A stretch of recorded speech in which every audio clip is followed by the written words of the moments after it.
Alright, guess no use hiding it anymore. We're at King's Farm and Market. These plants are insane. It is June 9th. Look at that. 32 inches already. Good lord. That's bigger than some of the plants got last year. These suckers are massive. And these are crowded. I'm gonna have to come out here and thin them. Actually, that's what I'm here to do today. They might be too big to transplant. I'm gonna have to take the littlest ones. You know, they've probably got pretty extensive tap roots. I don't think they'd survive transplantation too well.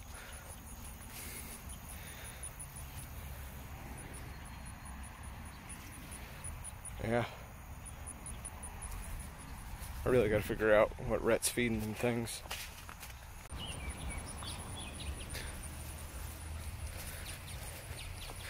Alright, done thinning. Got it down to 1 plant per, and as you can see by that wilty looking guy, I have transplanted from the nearest adjacent space that was thinned to fill in all the existing holes, and we'll see how well those do. There's really only about 5 or 6. There's another one. Most of them being down here at the end of, what is this, 49C or whatever it was? Yeah, 49C. And then I transplanted this guy right past the end of 49C from over yonder. And then all right here are the 311 stock. And since I have the least number of them relative to the other plants, and they're doing about the best of any of them, I decided I was going to preferentially transplant them to the end here to fill in this gap. And we'll see how they do. I think that's enough right there to do the rest of this.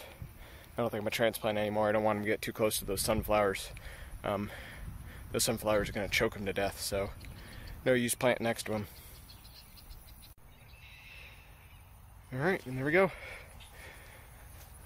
There's all of them 311s transplanted. I think in total that's 1, 2, 3, 4, 5, 6, 7, 8 plants. Plus that 9th one from 49C. So we'll see if they live.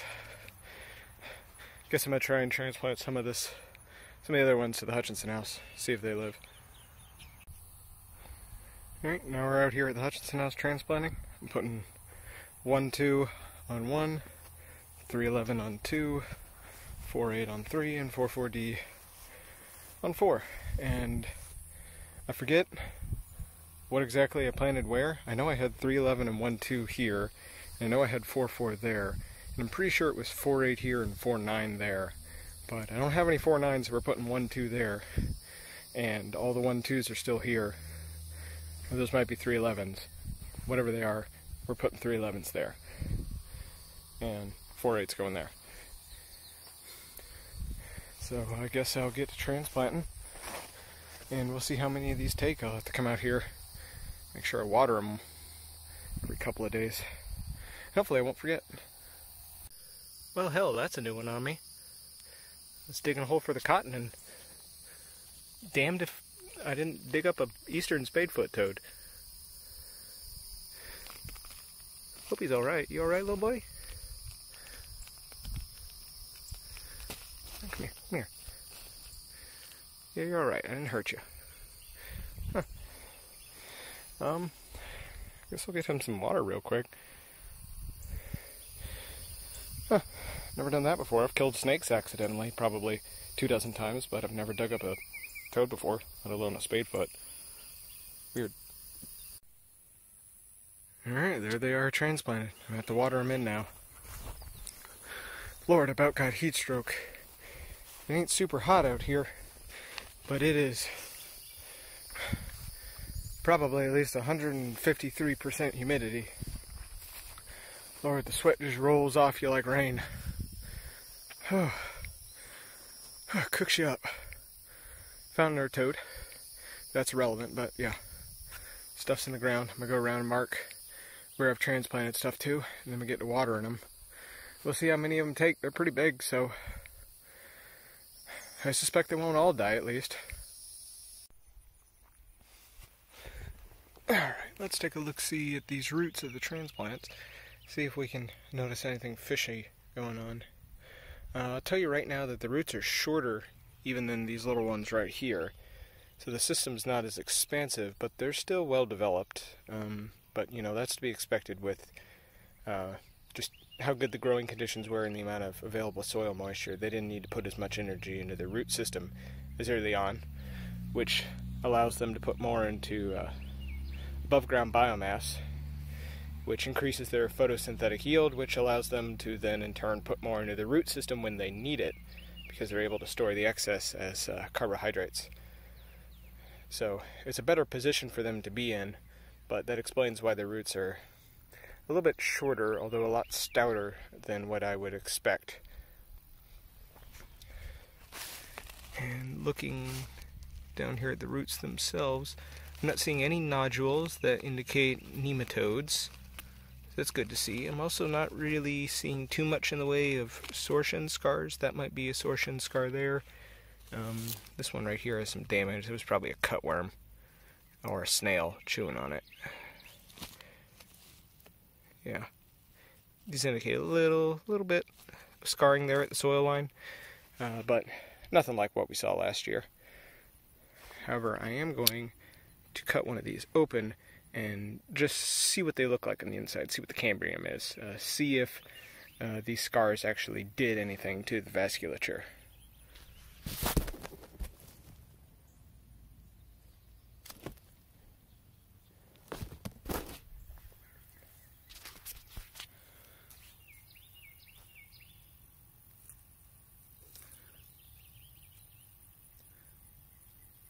As you can see sort of there, there's not really much going on. Little bit of darkness in there. Nope, that was just dirt. So no real impact on the vasculature. It's all just superficial, which is good. As you can see, the Guatemalan indigo is doing really good, actually.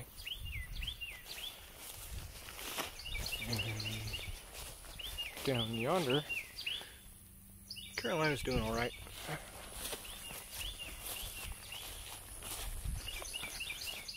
They're growing too fast, but they're coming along.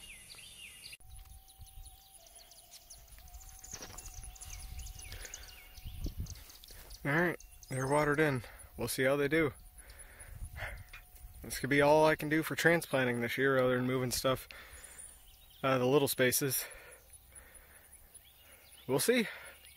Only time will tell. Until next time. Time out. Alright, it's been about a week. Still no flowers yet, but looks like the transplants are surviving. I did look into that nutrient deficiency, and I'm pretty sure it's potassium, which is kind of weird. As my uncle said, he was over-fertilizing with potassium.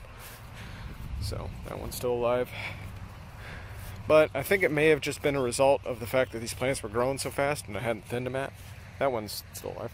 I just hadn't thinned them yet. That one's still alive. That one's not putting out new leaves like those are yet, but it's still hanging on. New leaves, new leaves, new leaves, new leaves, new leaves, new leaves. No new leaves yet. New leaves, new leaves, new leaves. So all these transplants are doing just fine.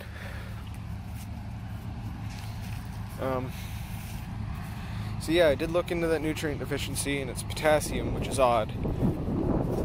There should have been a lot more potassium available than the Hutchinson house, which never showed these signs until the very, very tail end of the season. But these plants are. See this right here? This is classic potassium.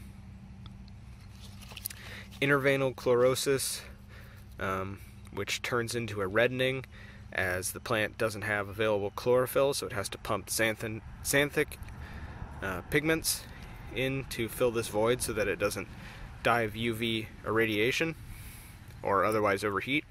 And because of that, it leads to necrosis, like you see here, this crunchiness. That's potassium deficiency. And I find it very hard to believe that there's not enough available potassium in here for these plants. So what I think is happening is I thinned them too late, and all the plants were competing for potassium, and they were growing so fast that they just could not absorb enough potassium fast enough. And I think that's probably what's going on with the sulfur deficiency too. So my current plan is to just feed these plants some supplemental potassium sulfate, not overdo it a bit, just to make sure they have enough. And when I do that, I'm going to feed them boron too. Soon as I see the first flowers, I'm going to start preparing to feed them. I already got all the fertilizers in. I just need to measure them out, get them ready, get the sprayer, and do that when the time comes.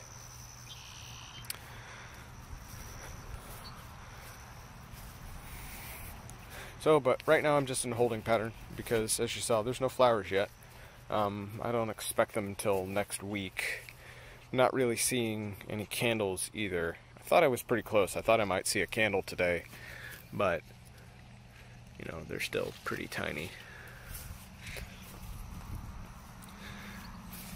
Oh, look at that. We actually have had a flower. Nope, no we haven't. I don't know what that is. It's a dead leaf. Stuck in a spider web. Never mind. But yeah, that's about as far along as any of them have come. They're still at least a week out. But the one thing I have noticed is that the potassium deficiency seems to be tapering off. These don't look as bad as they did when I saw them last. It could just be the lighting, or the fact that they've had, you know, a fairly moderate week with a good bit more rain. Maybe that's making the potassium more accessible. My other thought is, since I thinned out all the other plants, they're not competing anymore. So they're just competing with each other. And I think they're just able to access more potassium. But that still indicates to me that the plants are not developing as robust of a root system, which I expected, because there should be ample nutrients in here for them to get. And in my opinion, if they're not able to get enough potassium, they're probably not going to get enough boron. So I definitely need to feed them that. So I plan on feeding them equivalent to 1/2 pound of boron per acre, and what was it? About 5 pounds of sulfur per acre, which ends up being about 15 pounds of potassium, since I'm using potassium sulfate. And I may cut down that potassium with some, I think that's too much potassium per acre for a foliar application, so I may half the amount of potassium sulfate and then make up the difference with manganese sulfate. We'll see. I'll have to look into that. I seem to recall when I was looking into foliar feeding with potassium that they were recommending like 5 pounds an acre, 8 pounds an acre of potassium for crop cotton. So my plants are, you know, fairly leafy, so I can get by with a little bit more, just because they'll be able to uptake more of it. But yeah, I don't want to accidentally burn them on potassium. That's probably not going to be the best thing to do. Alright, and here at the Hutchinson house, the transplants seem to be doing fairly well. This one's taken, for sure.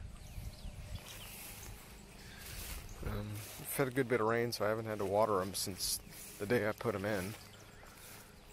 Well, that one's good, that one's good, that one's good, that one's good, that one's good. That one seems to be good. That one's definitely good.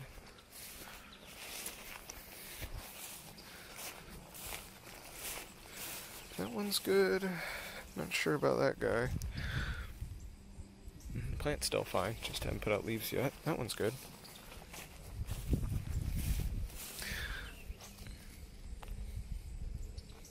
That one should be good. That one's putting out some new leaves. So is that one. And that one. And that one. And that one. And that one. As well as that. And that. That one's doing pretty good. That two. That It's leafing out real low. I think. Oh, that's the one I had to trim off. Ooh, yeah. It's starting to rot. That's not good. There's all the dead cottons down there. That one's doing really good.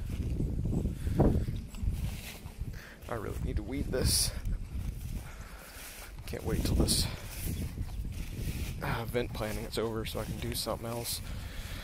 The indigo's doing just alright. I don't know what that is. Maybe we got a mole in here. A deer kicking it up. That indigo's plodding along. Same goes for that guy. That's all there is, though. And doesn't look like the ratoons have been hold on much anymore.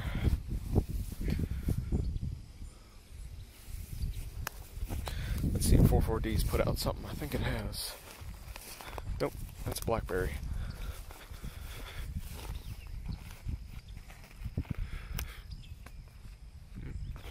Let's try.